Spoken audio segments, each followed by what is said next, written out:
always grew up in this incredible ministry around incredible missional atmosphere of people that love the Bible, believe in the gifts of the Spirit, love Jesus with their whole hearts, and really wanting to make him known among the earth. So going to unreached nations, going to all kinds of different places to share the gospel and share the love of Jesus with people. And so this is my context of what I was around growing up. And I myself got called into missions, did what YWAM runs is these things called DTS, which is Discipleship Training School.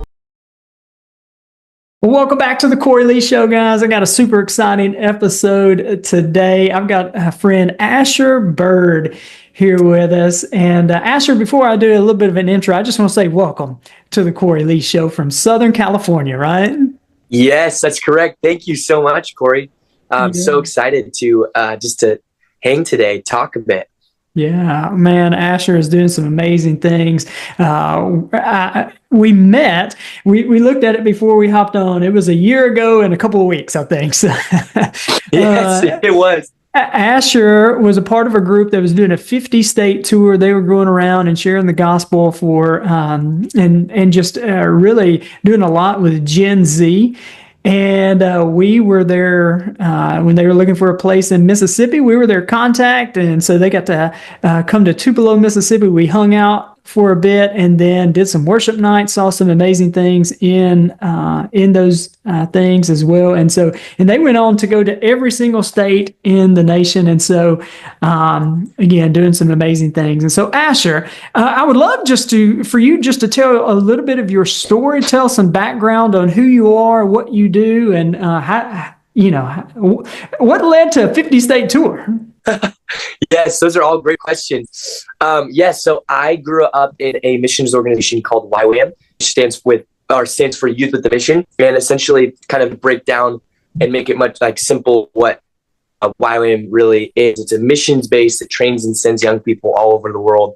Grew up in YWAM, and my parents have been staff with this missions organization for over 20 years now. So always grew up in this incredible ministry around incredible missional atmosphere of people that love the Bible, believe in the gifts of the Spirit, love Jesus with their whole hearts, and really wanting to make him known among the earth. So going to unreached nations, going to all kinds of different places to share the gospel and share the love of Jesus with people. And so this is my context of what I was around growing up. And I myself got called into missions, did what YWAM runs is these things called DTS, which is Discipleship Training School.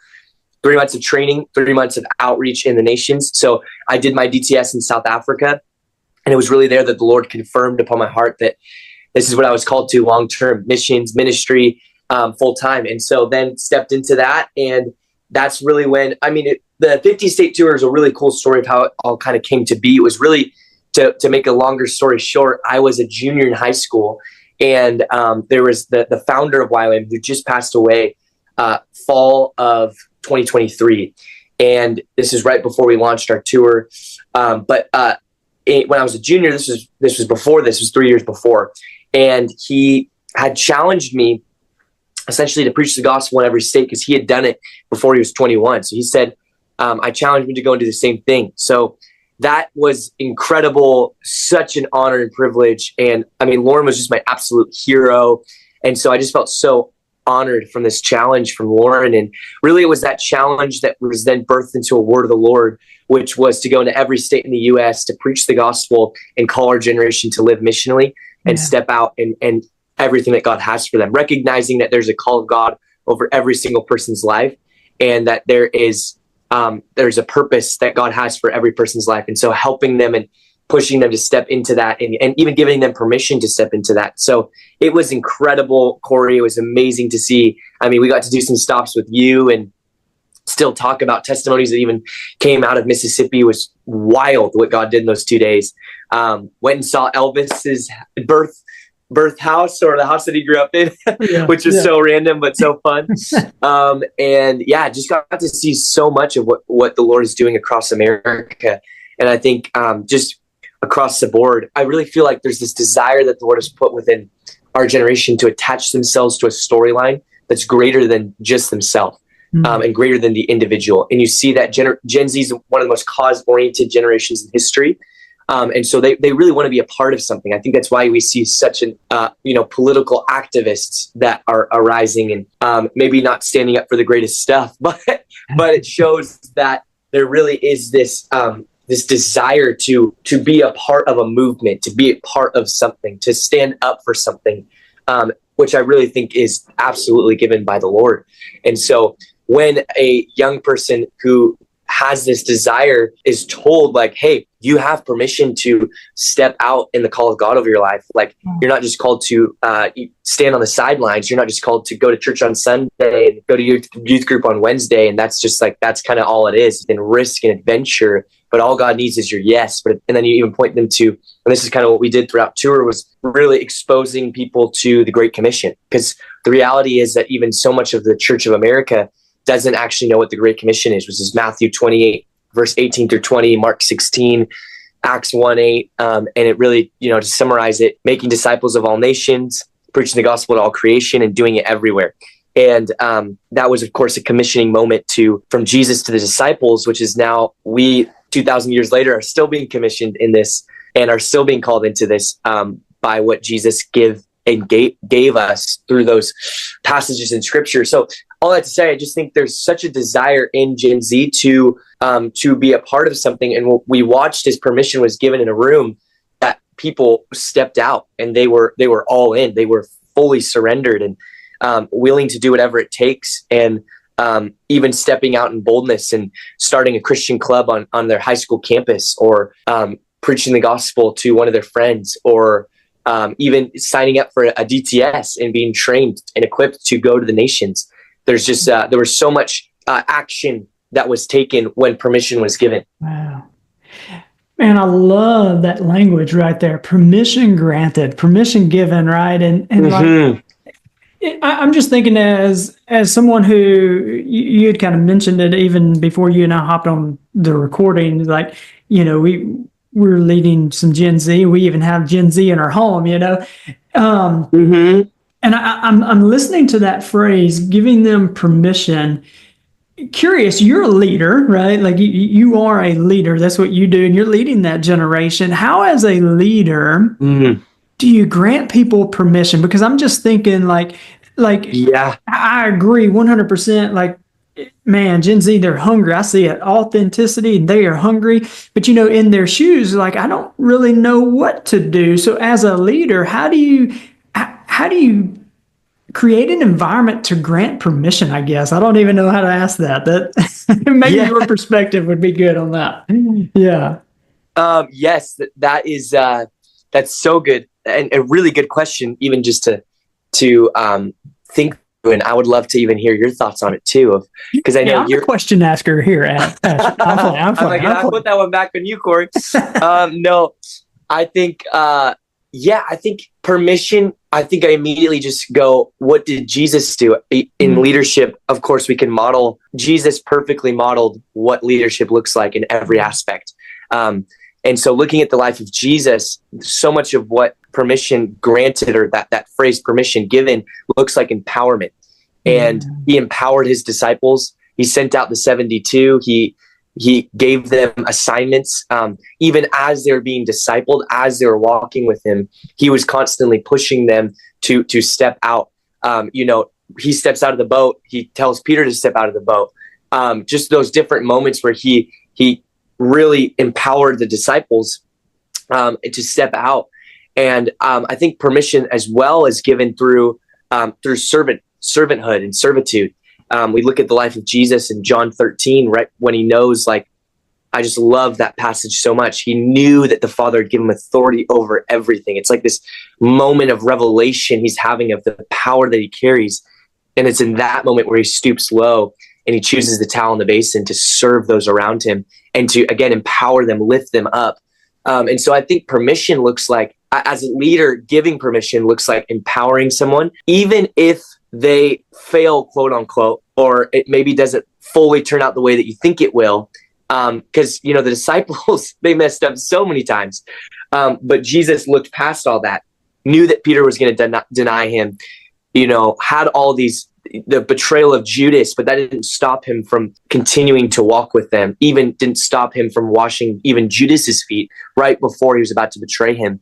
And so I think sometimes as leaders, and of course I'm only 20, and so I have so much to learn and grow in this. But I think as leaders, we can fear that if we empower someone, that they might mess up, or whatever the outcome may be. But it's like we just have to trust the Lord ultimately. And also, I look back on my life and look even in my life now on moments where I absolutely have failed, but I've learned from the experiences. And but it was empowerment that got me there. It was other leaders pushing me. It was Lauren, 50 state tour. It was Lauren and my dad and many other incredible leaders around me that encouraged me and championed me to do it. Now, did I fail? Absolutely. Messed up many different times. But I think permission looks like we giving that permission. And I think it's so important as leaders that we are empowering those around us and encouraging them to step into what God has for them. Man, that is spot on. I love that. Yeah, 100%. A lot of times in leadership trainings, I like to ask the question of, like, if I've got a group, I'll just ask them, what do you guys see as the biggest problem with those in leadership today? And I'm talking about in the church and government and business, like in all this, the mountains of influence, right? Like, and it's interesting to hear what they have to say. And one of the things that is a common theme, and one that I see getting to work with a wide variety of people, is insecure leaders. Yeah. Insecure leaders, what they do is they try to hold on to power rather than empower. And wow, I 100% agree with you. So good. Great leaders, they begin to empower their people. And just the more I've grown in my leadership, and I've reflected back on some of the good leaders in my life, it's exactly what you said. It's creating opportunities. I think one of our greatest roles as a leader is to create opportunities, because most people, they don't know what they're capable of until given an opportunity. I don't even know what they're capable of until given an opportunity. And so, man, I love what you said. That's so good. Hey guys, I hope you are enjoying this episode of the Cory Lee Show. Y'all, I am on a mission to build leaders and to transform culture. So if you're looking for a speaker who speaks directly to the heart, a mentor to come alongside you and your team, or if you're in a position where you're looking for a personal coach who embraces where you are and also believes in who you could become, then I would be honored to walk this path with you. Simply reach out to me on my email at cory@coryleeleadership.com. Look, let's make your vision a reality. Contact me, and together we'll navigate the path from aspiration to achievement. Your transformation, it starts now. So you worded that so well too. I love that, not holding on to power, but empowering. It's so good. Yeah. So Asher, man, I would love to hear, I'm sure you guys have debriefed and those kind of things on the 50 state tour, and you're doing other things now that I want to get into, but man, I would just love to hear some testimonies of maybe some healings or some miraculous things that you saw the Lord do just on your trip, man, because when you hear testimonies, man, it just stirs the faith, and I just love talking about what the Lord's doing anyway. So man, what are some top moments? Me too. Top moments. Ooh, there's so many stories that come to mind. I think, God did so much, just so undone by all that he did on tour. I would say one that comes to mind is, this was a healing testimony. We were at right outside of Denver, Colorado, doing a gathering. Maybe it was actually a really fun, awesome gathering with a bunch of young adults and high schoolers in a chapel room. So not the biggest room, and it was packed. And there's nothing better than being in a room that is just jam-packed with young people seeking the face of Jesus. It's the best. So we were in that chapel, and at the end of the night, felt like the Lord wanted to heal people. So we just asked, Lord, what are you wanting to heal tonight? Just seeking him, and felt like he spoke. And even just to encourage those that maybe you've never even heard, you're listening to this, that you can hear his voice. But I just want to say, and Cory, of course, would agree with this, but you can absolutely hear God's voice, and God wants to speak to you. And it takes practice, and there's moments where I still miss it. And but it's like anything, is you have to practice and kind of build that muscle recognizing God's voice, because it says in the Bible that we are sheep and we recognize his voice. And as we continue to listen to him and as he continues to speak to us, we continue to grow familiar with his voice and grow in familiarity with it. And so anyways, we hear from the Lord that there are people in the room with migraines. So share that over the mic. And there's 3 or 4 people that raise their hand. All of them get completely healed of migraines. But there's this one specific guy who had been dealing with partial deafness in his ear for, I think it was for 3 years, basically since he had gotten COVID in 2020. Somehow that had messed with his hearing and he wasn't able to hear like 80% out of his ear. And so we prayed, and one of the guys on my team, he was praying, and all of a sudden this guy there breaks down and starts crying and says, like, for the first time in 3 years, I can hear out of this ear completely fine. Wow. And the Lord just completely healed the deafness of his ear, which was just amazing to see and witness. Wow. That's so awesome. Yeah. And then I think another one I love to tell, and this is actually fun because it was in Tupelo. We were doing a gathering with Cory in that kind of event. Was it an event center, or it was like a... Yeah, it's like a community center. Yeah. Community center. Yes, we did community center with some of Cory's community and some high schoolers and just different people around from the city. And there was a 12-year-old, I think it was around 12 years old, boy who responded to the message and was really just getting encountered by the love of Jesus. And so I went up to pray for him and just asked him what he needed prayer from or prayer for. And he opened up and just began to open up about his home life and how tough it was, and just his family, and just not a lot of stability in the home, and was dealing with different things, and just began to break down and was crying. And so I started praying for him, and like maybe not even 5 seconds into me praying for him, he shoots back out of my hands, and I'm like, oh my gosh, what's happening? Like, what's going on? And he just sticks out his hand and he just says, he's holding my hand. And I was like, who's holding your hand? Wow. And he says, Jesus is holding my hand. And I watched, and it's this incredible moment where he had this encounter with Jesus as though he was holding his hand.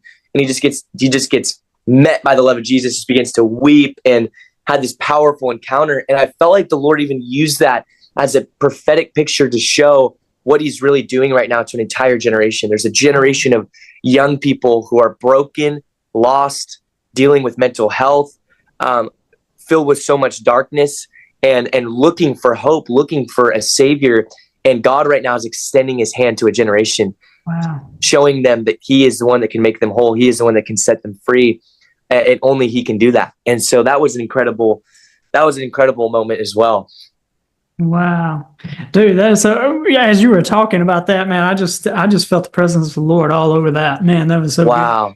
Good. Yeah, did I ever share that story with you, Cory? No, I had no idea about that. No? Oh, I'm so sorry. Dude, I don't that's know how awesome. I must have missed in the moment. Yeah, wow, that's amazing. Well, I'll tell you, one of the things as we were wrapping up the 2 days, you came up to me and you said, man, I don't even know exactly what you said, but you said, ever since we've gotten here, I've just felt this whole thing about, Jesus in me, and I am the Father and the Father in me. And just, you said that whole verse of scripture right there, I just feel like there's something on that for you. And as you said that, I was like, you know what? There's something within me. And, that is John 17, and I have been studying that for almost a year now. I tell you, you think about that. Sometimes you say things like that. I'm just thinking from your perspective.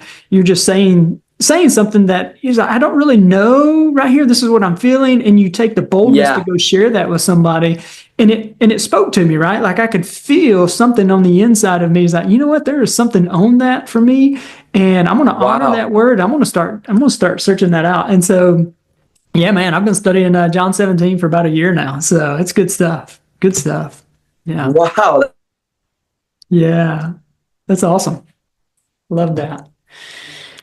Well, Asher, so did the 50-state tour, and tell us what you're doing now. You had told me before we hopped on some exciting things that you're doing, and so man, I just love what you're doing. So where are you at right now? What's the Lord got you doing right now? Yes. So I am currently right now just moved to Southern California, which is just a beautiful area. So can't complain at all. But moved here, and I'm now joined an organization called Circuit Riders, which is underneath YWAM, and specifically something called Ascend, which Ascend is a collaborative movement that really is equipping the everyday believer to reach real mission fields. And so it's a campaign of gathering pastors, leaders, churches around for the sake of the Great Commission and spiritual awakening in the church, spiritual awakening in believers. And so joined the Send, which has been really fun, and helping to mobilize for it. So helping to get the word out, get people involved with the Send. And the Send isn't about a specific organization or a brand or a logo, but it's really about what we're talking about, empowering young people and equipping people to step out and reach real mission fields that God has laid on people's hearts. And so what's really exciting is we're gearing up for a gathering. We're hoping for about 8,500 to gather together in Southern California next year, 2026 in July. Much more details to come on all of that. But that will be in Anaheim, so in Southern California next year, and pouring out such a fresh and such incredible ways. And so I just feel so honored to be here. And I'm excited for what God's going to continue to do here in California, but all across America as well. And so that's kind of what I'm doing as of right now. Just jumped in like 3 weeks ago. So still very fresh and new, but very excited.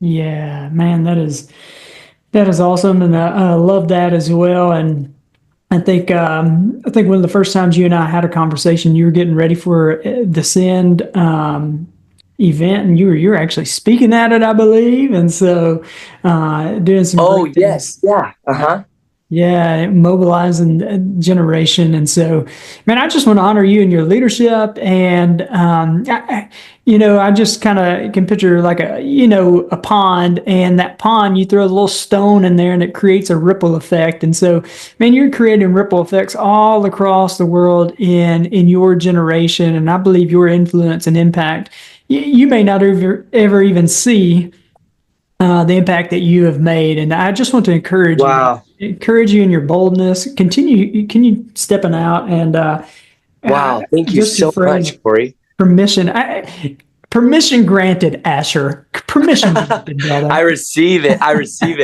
Thank you, Cory. No, that means a ton. It's so encouraging, and really just means so much that you would host this time and just create the space to talk about and share about what God's doing and did through the 50-state tour. And I just feel so honored to have been able to partner with you and share on the podcast. Yeah, man, I'm excited for you. And so, hey, Asher, if somebody is listening and, if they come across one of the shorts on YouTube or on, Instagram or whatever, and that, man, I want to connect, or I want to follow that Asher guy, or man, I just, I can't physically go where he is, but maybe I'm blessed in a financial way, and I want to give and invest monetarily. How do people connect with you, Asher? How do they get in touch with you, man? Yeah, that's a great question. I would say probably some of the best ways are through Instagram. So my Instagram is just asher.byrd, B-Y-R-D. It's spelled a little bit different than the normal bird. And then as well as maybe even email me, which would be asherbyrd@gmail.com. So BYRD for that as well. I would say those are probably the best ways. Well, we'll have that in the show notes. Follow Asher on Instagram. You can keep up with some of the things that's going on with Circuit Riders, with the Send, and he just puts out some good content too. And so I really want to encourage you guys to do that. And so, Asher, truly appreciate you coming on and sharing your heart and sharing what is going on in your world and what you see going on in the world as well. So thanks for coming on, buddy. Yes, absolutely. Thank you for having me, Cory. So fun to get to catch up a bit and just to continue to believe together for spiritual awakening in our nation and Gen Z. Absolutely. Well, guys, thank you for taking a listen. Truly encourage you to reach out to Asher, follow him on social media. And I hope today has added value to you. I know it has. I know it has encouraged you. And so feel free to share this episode with a friend or family member and make sure you like and subscribe so you can stay up to date with any of the latest episodes of The Cory Lee Show. Hope you guys have a great day and God bless. Thanks for joining me today. I hope I have added value to you. And if you have found value in this episode, let me know. Drop a comment and make sure you share with a friend or family member. See you next episode.